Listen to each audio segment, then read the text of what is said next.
Olá, turma bonita do Instituto Fastef, como vocês estão?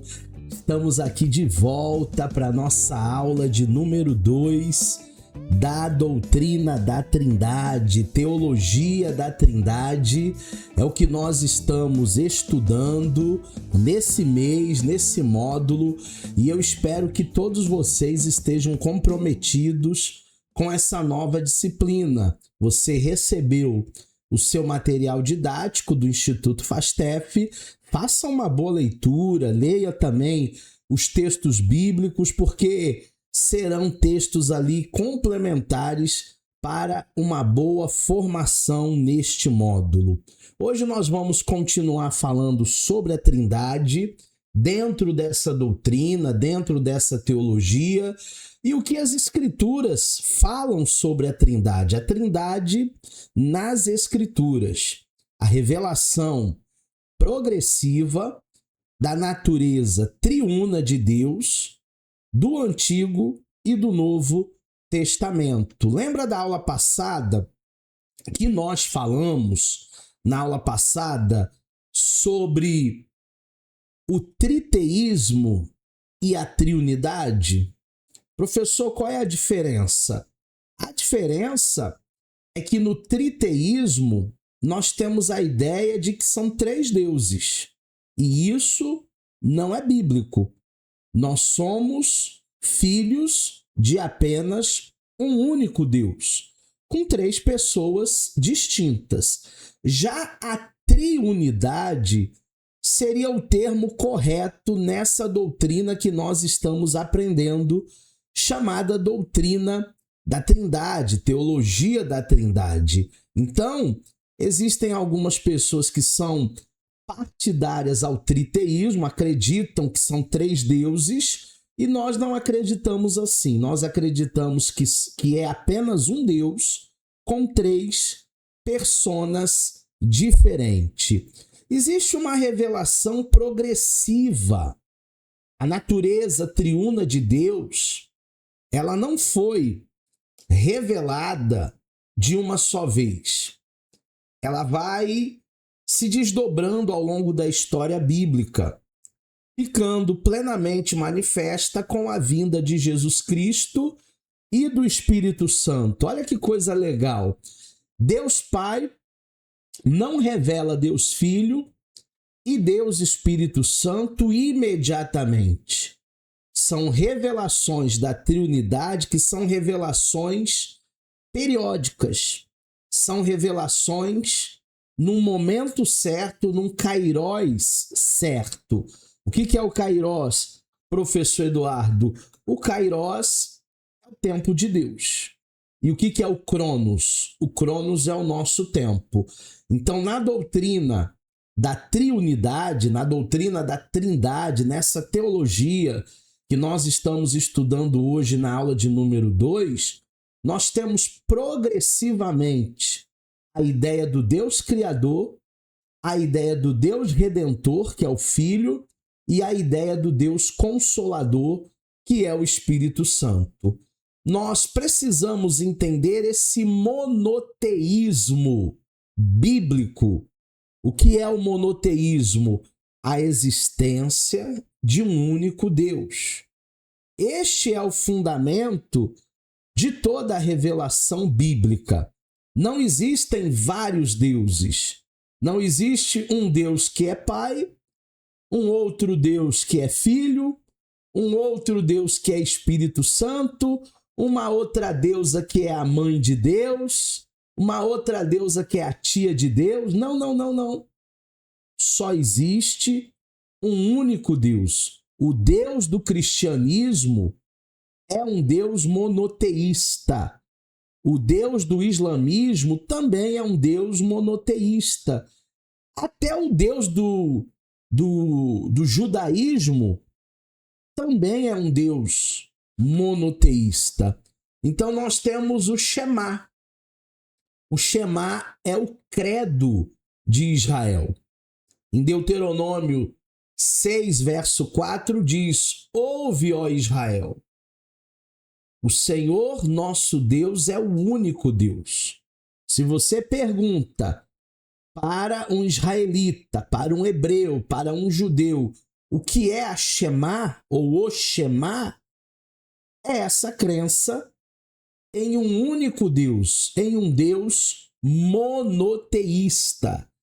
Esse texto era o coração da fé israelita.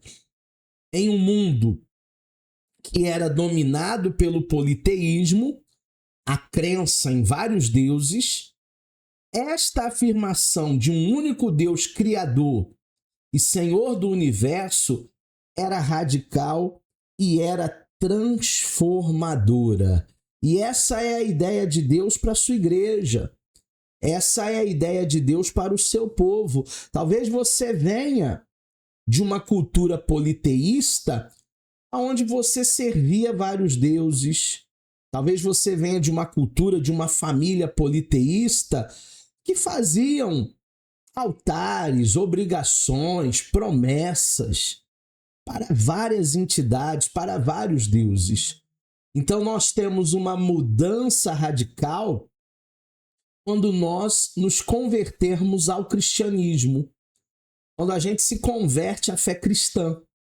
Porque quando eu e você nos convertemos à fé cristã, a gente deixa de acender velas para cada santos. Não. Só existe um único Deus. Só existe um único Senhor. E Deus proclama a sua unicidade. Em Isaías 43:10, a Bíblia fala: antes de mim, nenhum Deus se formou. E depois de mim, não haverá nenhum outro. Nenhum outro haverá. Então, antes de Deus, não haviam outros deuses, outras entidades, outras representações. E depois de Deus, também não haverá outros deuses criados, ou até semideuses, como traz a mitologia para nós. Isaías 44:6, eu sou o primeiro, eu sou o último, e além de mim não existe nenhum Deus. Ele é o Alfa, ele é o Ômega, ele é o princípio, ele é o fim de todas as coisas. Como comentamos na primeira aula, Deus ele não tem início, ele sempre existiu. E Deus ele não tem fim, porque ele é eterno. Ah, mas esse mistério é muito grande para a nossa mente finita. Sim, é um grande mistério para a nossa mente finita, mas é exatamente isso que nós estamos estudando nessas aulas de teologia da Trindade. O Novo Testamento confirma, através de Paulo, em 1 aos Coríntios, capítulo 8, verso 6, há um só Deus, o Pai, de quem procedem todas as coisas. Não há dois, não há três, não há quatro, só existe um único Deus, Senhor de todas as coisas. Em Efésios 4:6, o mesmo Paulo vai dizer: um só Deus e Pai de todos, o qual é sobre todos e por todos e em todos. Não há essa necessidade, turma, de vários senhores. Não há essa necessidade de vários deuses. Peça para a mãe pedir para o filho pedir para o pai. Isso me parece muito burocrático. Peça para Deus em o nome do Senhor Jesus Cristo, que é o caminho, que é o mediador entre Deus e os homens, e ele vai te ouvir, e ele vai te entender, e ele vai trazer o que você precisa. O apóstolo Tiago também fala na sua carta, no capítulo 2, no versículo 19. Os próprios demônios creem que Deus é um só e estremecem Por que que os demônios creem? Porque eles conhecem a verdade. O seu chefe Lúcifer, Satanás, era outrora um anjo escolhido de Deus, um anjo de luz. Eles sabem que não existem outros deuses. Eles sabem que não existe outro fundamento. E quando eu leio esse texto de Tiago, eu tenho a perfeita noção de que existem demônios que são mais crentes do que muita gente que se diz crente. Existem demônios que são mais crentes do que ateus. Porque o ateu vai dizer assim, não, Deus é uma projeção humana, Deus é uma carência humana, Deus não existe. O materialista diz, Deus é o meu dinheiro, Deus é o meu bolso. Mas até os demônios sabem que existe um Deus. Indícios da Trindade no Antigo Testamento. Desde o Antigo Testamento nós temos indícios, mesmo que não revelada explicitamente essa verdade, essa teologia, nós temos indícios. Mesmo sob uma ênfase monoteísta, o Antigo Testamento revela sinais de pluralidade dentro da unidade divina. Claro que é mais difícil, dentro de um monoteísmo que não entendia triunidade, acharmos que Jesus e o Espírito Santo também é Deus. Então, na cultura judaica, esse monoteísmo ele é ortodoxo. É bem complexo, é bem delicado falar de unicidade quando a linha é tênue com um triteísmo, a crença em três deuses. Mas mesmo assim, o Antigo Testamento nos traz essa ideia do uso de termos no plural. Elohim, em Gênesis 1:1, é o nome mais frequente do Antigo Testamento. E não é um substantivo singular, o Deus. É um substantivo plural. Aponta para a plenitude da vida, para a completude de poder que existe em Deus. E que sugere possivelmente uma pluralidade de pessoas, não de deuses, de pessoas. Nós encontramos no Antigo Testamento verbos e pronomes no plural que vão reforçar essa leitura. Nós encontramos, é porque muitas vezes nós não sabemos ler. Quando a gente aprende a ler, a gente entende essa pluralidade. Façamos o homem à nossa imagem. Façamos quem? Se só existia uma única pessoa. Não. É claro que a pessoa do Filho e do Espírito estavam ali. Por isso esse verbo que exprime para nós a harmonia, façamos. O homem tornou-se como nós. O homem é trino. Corpo, alma e espírito. Nós quem? Se Deus estava sozinho, nós, Deus Pai, Deus Filho, Deus Espírito Santo. Desçamos e confundamos na Torre de Babel. Desçamos, não. Se fosse uma única pessoa, eu vou descer, eu vou confundir. Desçamos e confundamos, o Filho vai com ele, o Espírito vai com ele. Quem irá por nós? Isaías 6:8.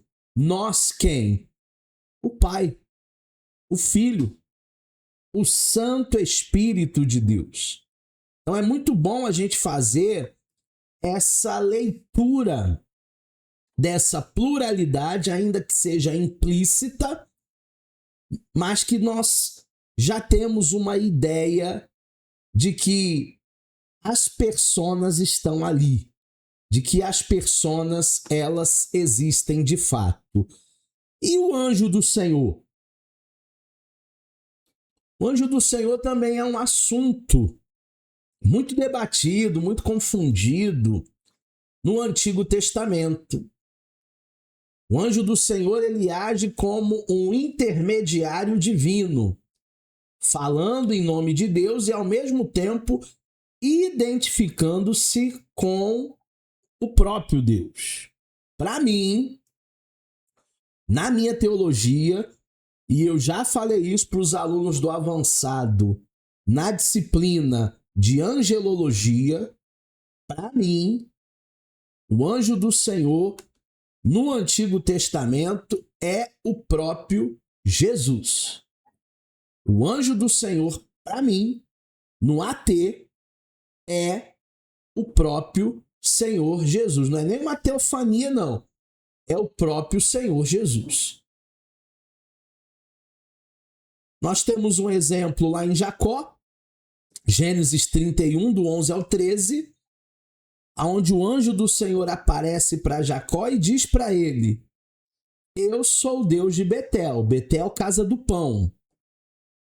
O mesmo ser é anjo e é Deus. Por isso que eu creio que no Antigo Testamento o anjo do Senhor é o próprio Jesus. Temos também em Êxodo 3, do 2 ao 6, o anjo do Senhor aparecendo para Moisés. O anjo do Senhor apareceu para Moses e lhe disse: eu sou o Deus do teu pai. Identidade dupla. Anjo e Deus simultaneamente. Anjo e Deus agindo de maneira simultânea, ao mesmo tempo. Então, para mim, Cristo é pré-encarnado no Antigo Testamento. Em toda a angústia deles, o anjo da sua presença o salvou. Que anjo é esse? O anjo do Senhor, Jesus. Isaías 63, 9. Muitos estudiosos entendem que o anjo do Senhor é uma manifestação do Cristo pré-encarnado. O Verbo de Deus atuando antes da encarnação. Ele esteve presente na vida dos patriarcas, Jacó, Abraão, Isaac, na saída do Egito, no Êxodo, com Moisés, nas libertações pelos juízes, aquele período de transição, exercendo papel central na história de Israel. E eu vou engrossar esse coro de alguns estudiosos que acreditam que no Antigo Testamento Jesus ele é o anjo do Senhor pré-encarnado. Obviamente, nós não temos como provar, né? Mas estudando um pouquinho e entendendo essa pluralidade, eu entendo dessa maneira. A sabedoria e a palavra personificados. Provérbios 8, 27 ao 30, quando ele preparava os céus, lá estava eu. Eu estava ao seu lado como arquiteto. Eu quem? O Filho, o Espírito Santo. Essa palavra personificada, que João vai ser muito feliz no Antigo Testamento e vai dizer: no princípio era o Verbo, era a palavra personificada. E o Verbo estava com Deus, Jesus já existia. E o Verbo é Deus e habitou entre nós, lá no Novo Testamento, lá no início da era cristã. No princípio era o Verbo estava com Deus e o Verbo era Deus. João 1:1. A luz do Novo Testamento, a sabedoria aponta para Jesus Cristo, que existe desde antes da criação do mundo como agente arquiteto de tudo. João capítulo 1, Colossenses capítulo 1, do 15 ao 17. Jesus sempre existiu. Eu achava que ele começou a existir depois que Maria engravidou. Não. 1000 vezes não. Jesus sempre existiu como persona divina. A palavra criadora de Deus, em Gênesis capítulo 1, versos 3, 6 e 9, encontra o seu cumprimento no seu Filho, Filho de Deus, que é agente da criação no Novo Testamento, João 1,14 e Hebreus 1,2. Então a Trindade sempre participou, juntamente com Deus Pai, de toda a criação, antes da fundação do mundo. A terra era sem forma e vazia. E o Espírito do nosso Deus, ele já se movia sobre a face das águas, ele já existia. O Messias, ao mesmo tempo divino, e quando veio a essa terra, humano. O Messias prometido lá no Antigo Testamento carregava atributos inequivocadamente, olha que palavrão, para não ter nenhum tipo de equívoco, inequivocadamente divinos, sendo ao mesmo tempo um ser distinto, enviado por Deus. Jesus, ele não era metade humano, metade Deus. Jesus, ele não era um ser que tinha um corpo humano e a mente de Deus. Jesus, ele não era meio a meio. Jesus, ele também, enquanto esteve aqui na terra, não foi apenas humano e 0% Deus. Então, quem Jesus era? 100% homem, mas também 100% Deus. Não é 50-50, não é 30-70, não é 10-90. Ele é 100% homem e ele é 100% Deus. Mas ele não deixou a sua glória? Sim, mas ele continua sendo Deus.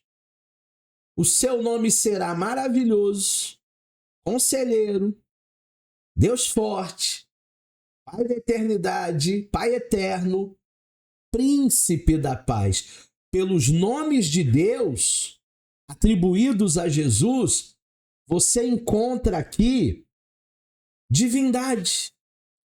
Em Miqueias 5, capítulo 5, verso 2, fala-se da sua origem desde os dias da eternidade. E nos Salmos 45 e também 110, também atribuem ao Messias a natureza divina, evidenciando que há apenas um Deus que se revela em mais de uma pessoa. Entenda isso. Um único Deus, um único Senhor, que se revela na pessoa do Pai, Criador, que se revela na pessoa do Filho, Redentor, que se revela na persona do Espírito Santo, Consolador. Deus, ele é completo. Deus, ele é único. O Espírito de Deus no Antigo Testamento, o Espírito Santo, aparece como um ser distinto na deidade, agindo na criação e também na redenção de Israel. Como que o Espírito Santo age na criação?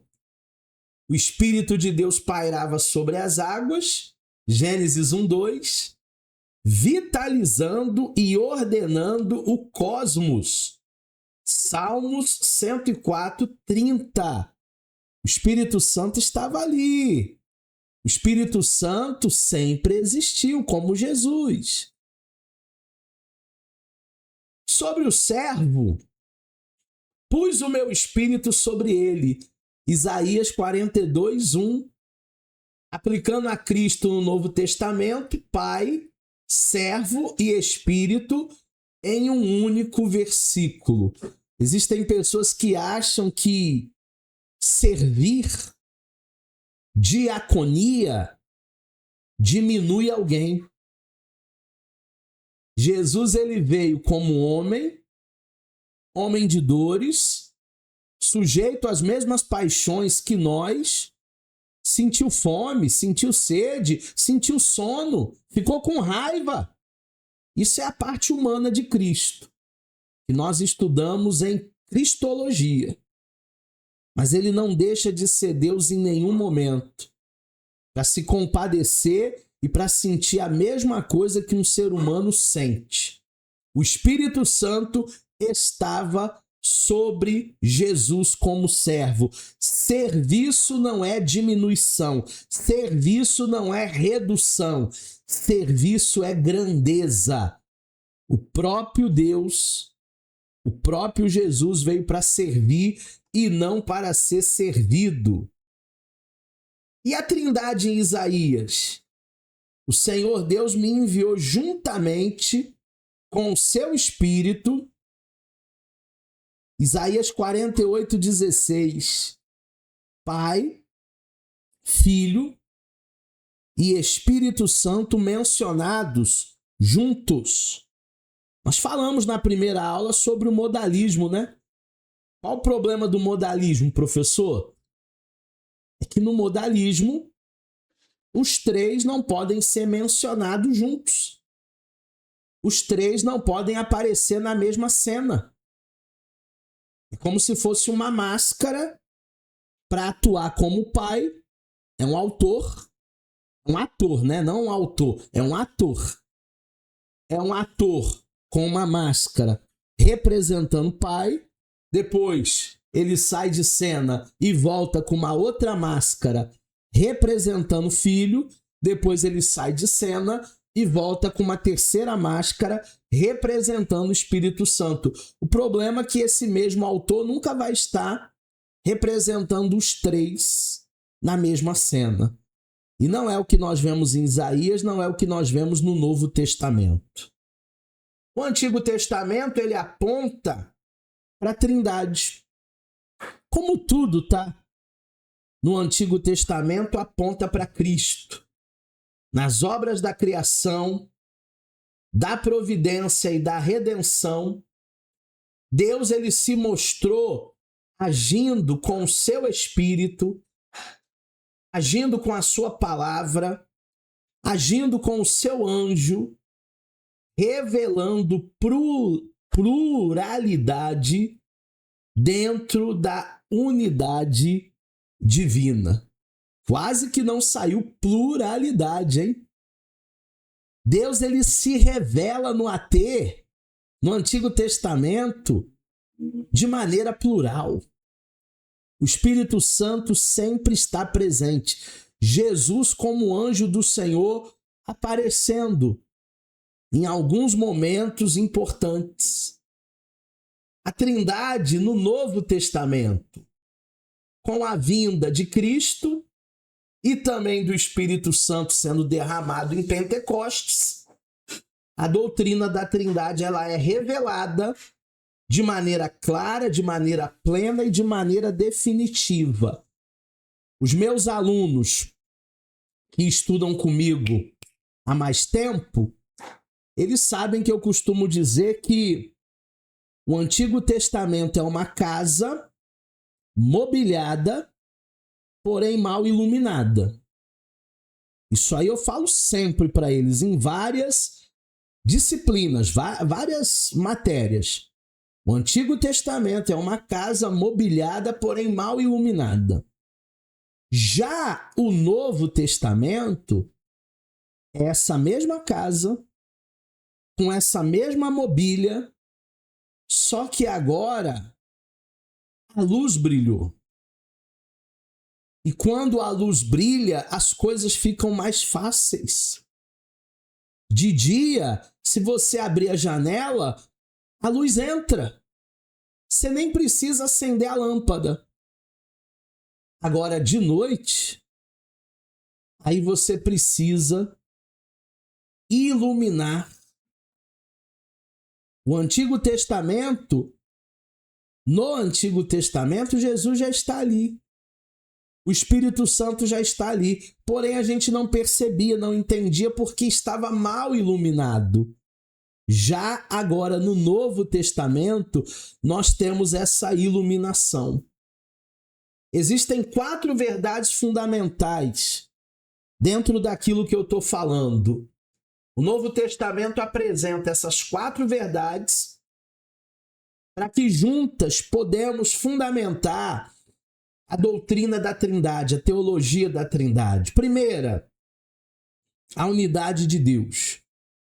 Não são 3, são apenas 1. Segundo, a distinção entre pessoas. A pessoa do Pai, a pessoa do Filho e a pessoa do Espírito Santo. Terceiro, a personalidade de cada um. Cada um tem a sua personalidade, sua função, seu dever, sua missão. E quarto, a divindade do Pai, o Pai é Deus. A divindade do Filho, Jesus Cristo é Deus. A divindade do Espírito Santo. O Espírito Santo é Deus. Ele não é uma força, ele não é uma energia positiva, ele não é um fluido. O Espírito Santo é uma pessoa. O Espírito Santo é verdadeiramente Deus. A Trindade, nas passagens-chave do Novo Testamento, Mateus 3, 16 e 17, o Pai fala, o Filho é batizado e o Espírito Santo desce em forma de pomba. O batismo de Jesus mostra para a gente a Trindade. A grande comissão, Mateus 28, 19, em nome do Pai, em nome do Filho, em nome do Espírito Santo, ide e fazei discípulos em todas as nações. O ensino de Cristo, o Pai envia o Consolador pelo Filho. Depois que o Filho termina sua missão, João 14, 15 ao 23, o Pai vai enviar um outro Consolador. E o ensino apostólico, a bênção trinitária de Paulo, a bênção apostólica que vocês recebem todo final de culto, né?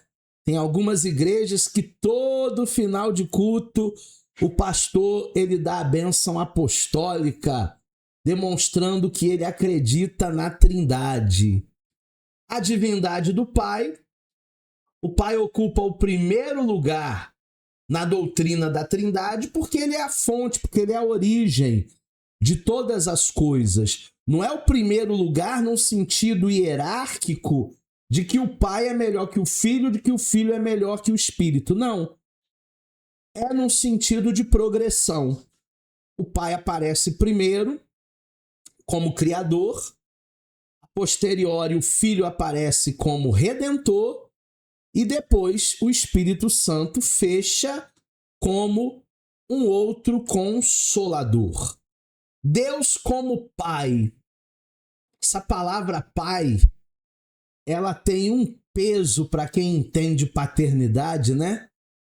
Lembra quando você era pequeno, acontecia alguma coisa na escola e você dizia assim para a professora, para a diretora, para os amiguinhos, ó, vou contar para o meu pai.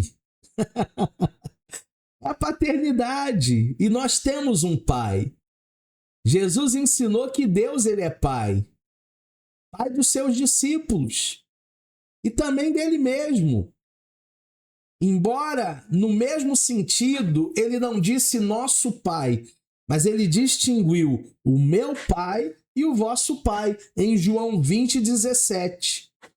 Os apóstolos proclamaram essa paternidade com títulos ricos.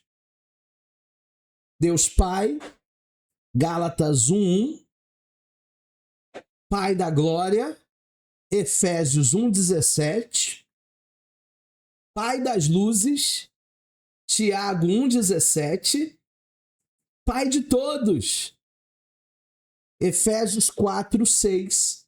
E mesmo você, que viveu a maior parte da sua vida como órfão, mesmo você que não teve um pai biológico, talvez você nem conheceu o teu pai biológico, ou se conheceu, ele foi embora de casa, largou a família.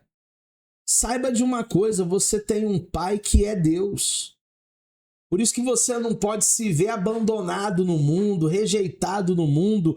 Você tem um pai que é o pai dos pais. E esse pai é o Deus Pai, é o Pai da glória, é o Pai das luzes e é o Pai de todos os seus filhos. Nós temos a divindade do Filho. Jesus é Deus. Reconhecer essa divindade de Jesus Cristo é fundamental para a doutrina da Trindade. Existem religiões que não colocam Jesus como filho de Deus. Religiões, até pseudo-cristãs, que colocam Jesus abaixo de Deus, como um grande profeta, assim como Maomé, assim como Gandhi, assim como Allan Kardec. Jesus, ele não é um espírito evoluído como Buda, como Krishna. Jesus, ele não é mais um profeta de uma grande religião. Jesus, ele é Deus. Olha o que os textos declaram sobre a divindade de Cristo na Bíblia. No Novo Testamento, a gente vai apresentar múltiplas passagens que afirmam de forma direta que Jesus é Deus. João capítulo 1, versículo 1. No princípio era o Verbo, e o Verbo era Deus. João 20:28. Tomé, diante de Jesus ressuscitado, reconhece: meu Senhor, meu Deus. Você acha que Jesus receberia glória, receberia adoração de alguém se ele não fosse Deus? Paulo, que foi Paulo, que fundamentou a fé cristã, quando alguém vai se dobrar diante de Paulo, ele vai dizer: não, não faz isso não, eu sou exatamente igual a vocês. Colossenses 2:9, nele habita corporalmente toda a plenitude divina. Não é alguma plenitude, é toda. Toda a glória, toda a honra, todo o louvor. Tudo que fazemos para Deus, fazemos para Jesus. Hebreus 1:8. Ao Filho diz: o teu trono, ó Deus, é para todo sempre. Então Jesus, ele é digno de toda adoração. Jesus, ele é digno de todo louvor. Jesus, ele é digno de ser magnificado, adorado. Ele tem poder nos céus, na terra e até debaixo da terra. Os atributos divinos estão em Cristo, ele é eterno. No princípio era o Verbo, ele sempre existiu. Ele não tem início. Onipresença, onde há 2 ou 3 reunidos no meu nome, ali eu estou. Ele está em todos os lugares. Onipotência, todo o poder foi me dado no céu e na terra. Imutabilidade, Jesus é imutável. Ele é o mesmo ontem, hoje e para todo sempre. Note que os mesmos atributos que existem em Deus existem em Jesus. Se Jesus não fosse Deus, não seria lógico que os mesmos atributos fossem tributados a ele. Não seria lógico, não seria coerente. Sabe por quê? Os mesmos atributos que existem em Deus são encontrados em Jesus? Só tenho uma resposta: ele é Deus. As obras de Deus atribuídas a Cristo, criação e sustentação, todas as coisas foram criadas por ele e para ele, nele tudo subsiste. Ressurreição e juízo. Ele ressuscitará os mortos e julgará toda a humanidade. Perdão dos pecados. Cristo tem autoridade para perdoar pecados. Isso é uma prerrogativa somente de Deus, exclusiva de Deus. Envio do Espírito Santo.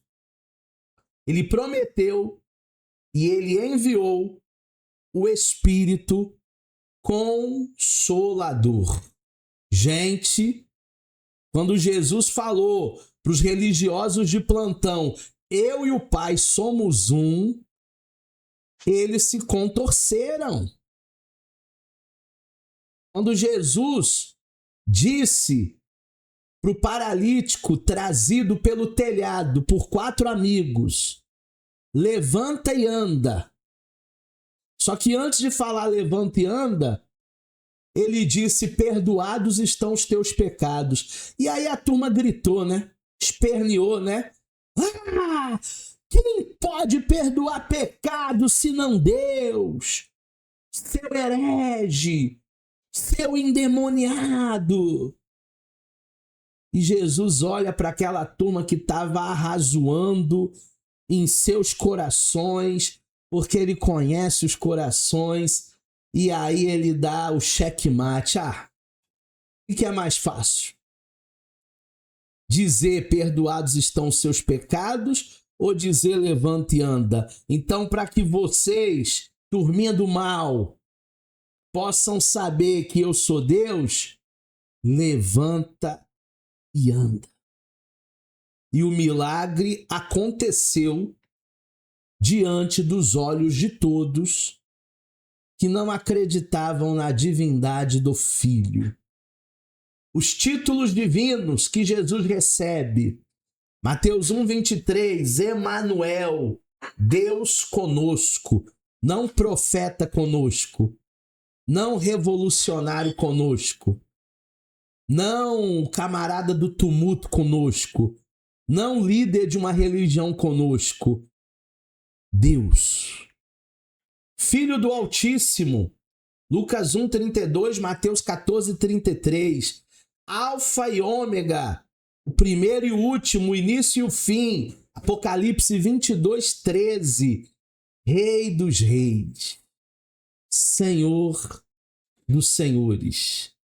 Apocalipse 19:16. Como é bom servir esse Rei dos Reis.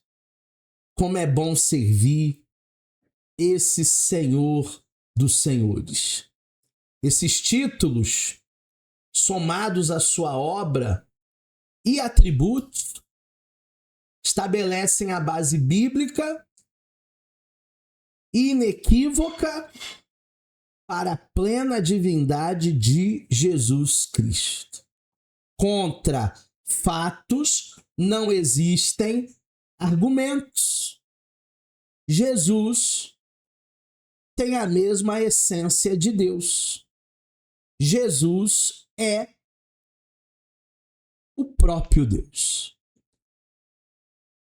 E a divindade do Espírito Santo? O Espírito Santo não é uma força, não é uma influência. O Espírito Santo não é uma pessoa divina. O Espírito Santo é plenamente Deus. É uma pessoa divina, sim. Para quem acha que é um fluido, para quem acha que é uma energia, para quem achava que é uma força estranha, O Espírito Santo, ele é Deus.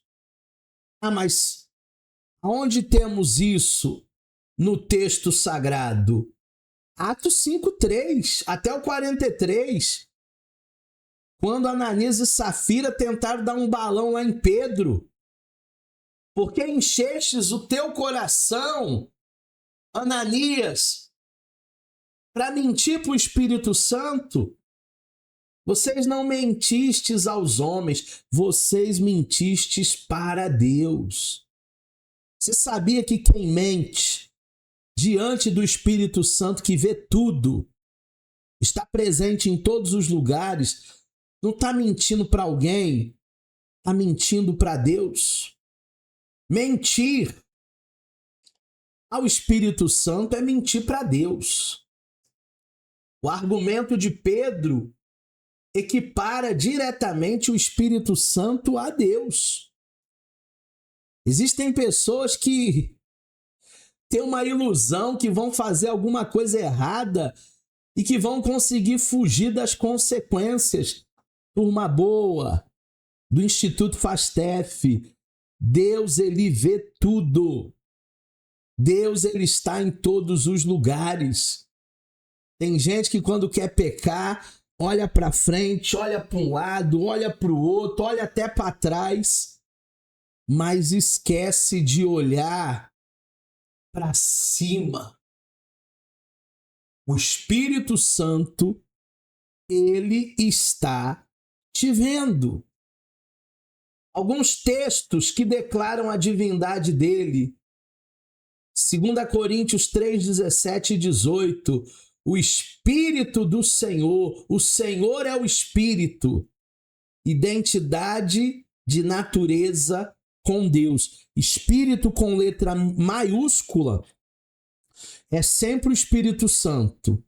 É sempre o Espírito de Deus. Espírito com letra minúscula é sempre o nosso espírito humano ou o espírito maligno.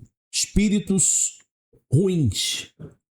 1 Coríntios 12, do 4 ao 6, dons do Espírito do Senhor, dons do Espírito de Deus, as três pessoas unidas na obra. Na obra de Deus, quem distribui os dons, os talentos, as aptidões, é Deus, é o Espírito Santo. E ele distribui seus dons da maneira que ele quiser. Como ele quer usar determinadas pessoas. Os atributos e as obras do Espírito Santo. Atributos divinos, santidade. Porque o seu próprio nome declara, né? Espírito Santo. Verdade. João 16, 13. Espírito da verdade. No Espírito Santo não há mentira. No Espírito Santo não há engano. Se tem uma coisa que entristece o Espírito Santo é quando você mente. Eternidade. Deus é eterno. O Espírito Santo é eterno. Ele não é imortal, ele é eterno. Qual é a diferença da imortalidade para a eternidade? O imortal tem um início, tem um nascimento. A eternidade não tem nem nascimento nem fim. A Trindade é eterna. O ser humano, ele é imortal, porque ele vai passar a sua eternidade ou com Deus ou sem Deus na sua imortalidade. Onisciência. Espírito Santo sonda até as profundezas de Deus. 1 aos Coríntios 2:11. Sonda e conhece os corações. E as obras divinas do Espírito Santo foi a geração de Jesus, porque Jesus, ele não é filho de José biológico, Jesus é filho de Maria em obra e graça do Espírito Santo. A inspiração das Escrituras, toda Escritura é divinamente inspirada por Deus para redaguir, para corrigir, para consolar. Regeneração dos crentes. O Espírito Santo é aquele que regenera, e que convence de toda a verdade, que lembra de toda a verdade, e a ressurreição dos mortos. Foi ele quem ressuscitou o nosso Senhor e Salvador dos mortos. A Bíblia também traz vários títulos que nós podemos usar para o Espírito Santo. Espírito do Pai, Mateus 10, 20. Enviado pelo Pai para guiar o Espírito. Espírito de Deus, Romanos 8, 9. Natureza plenamente divina. Espírito de Cristo, também Romanos 8, 9. Enviado pelo Filho, ligado ao Filho. Espírito da glória, 1 de Pedro 4, 14. A própria glória divina repousando sobre os crentes. Então a Bíblia não deixa dúvida de que o Espírito Santo é plenamente Deus, igualzinho ao Pai, igualzinho ao Filho, em sua natureza, em sua dignidade. Quem quiser falar que não, vai ter que colidir, bater de frente com todas essas evidências bíblicas, esses títulos bíblicos que nós entendemos aqui pela palavra. São 3 pessoas distintas, mas é um único Deus. O Pai é a fonte de todas as coisas. E ele envia o Filho para o seu Redentor e ele envia o Espírito Santo. O Filho é Jesus Cristo, o Messias, encarnado, eterno e redentor. E o Espírito Santo é essa intersecção plenamente Deus, agente da criação, agente da regeneração e da santificação. Sem o Espírito Santo, é impossível viver neste mundo corrompido, caído, sem se sujar. É impossível viver uma vida de santificação sem o Espírito Santo. Por isso devemos ser cheios do Espírito Santo. A revelação completa do Antigo Testamento, aonde Deus se revela progressivamente, nós vimos isso na aula de hoje, como o único Deus verdadeiro, sendo persona do Pai, sendo persona do Filho, sendo persona do seu Santo Espírito. Essa é a base e o coração da fé cristã. Somos triteístas? Acreditamos em 3 deuses? Claro que não. Acreditamos numa triunidade. Acreditamos que existe apenas um Deus em 3 pessoas distintas. Aqui é a bênção apostólica, né? Para a gente terminar a nossa aula, quem não lembrava, quem não sabia, quem na sua igreja não se dá a bênção apostólica no finalzinho do culto, que a graça do nosso Senhor Jesus Cristo, que o amor de Deus Pai e que a consolação do Espírito Santo sejam com todos vós. 2 Coríntios 13, 13. Se um dia o teu pastor pedir para você dar a bênção apostólica, deixa gravado aí na tua Bíblia 2 Coríntios 13, 13. Aí se tu esquecer na hora, ficar nervoso, você dá uma coladinha lá em 2 Coríntios 13, 13. Para você nunca trocar a graça do nosso Senhor, o amor do nosso Pai e a consolação, a comunhão do Espírito Santo. Eu acho que valeu demais a nossa aula de hoje. Pega o seu material didático, dá uma lida, vai nas referências, dá uma relida para que você possa entender mais e profundamente a doutrina da triunidade, a teologia da Trindade. Eu espero você na próxima aula, aula de número 3 dessa disciplina. Forte abraço e até lá!